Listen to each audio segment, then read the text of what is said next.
Yung gumagawa ng mabuti at nagtitiis sa paggawa ng mabuti, ang pangako po ng Diyos doon sa Roma Kapitulo 2, versikulo 7. Sa mga nagsisipagtiyaga sa mabubuting gawa sa paghanap ng kalwalhatian at puri at ng di pagkasira ay ang buhay na walang hanggan. 8. Datapwat ang sa mga palaaway at mga hindi nagsisitalima sa katotohanan, kundi bagkus nagsisisunod sa kalikuan ay ang kagalitan at kapuotan.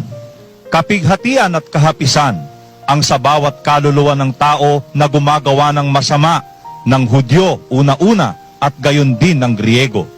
Datapwat kalwalhatian at karangalan at kapayapaan ang sa bawat taong gumagawa ng mabuti, sa Hudyo ang una-una at gayon din sa Griego. Ayan. Pinakikita po rito ni San Pablo ang dalawang kahahantungan ng tao.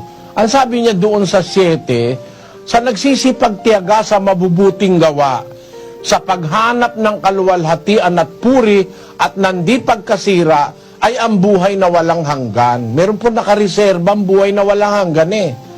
Mamatay ka man, may pag-asa kang mabubuhay kang walang hanggan. Doon sa nagsisipagtiyaga ng mabuti. Pero sa mga taong hindi nagtitiyagang gumawa ng mabuti, mga palaaway, ayaw tumalima sa katotohanan, bagkos nagsisisunod sa kalikuan ay kagalitan at kapuotan, kapighatian at kahapisan sa bawat kaluluwa ng taong gumagawa ng masama. Datapwat kaluwalhatian at karangalan at kapayapaan sa bawat taong gumagawa ng mabuti.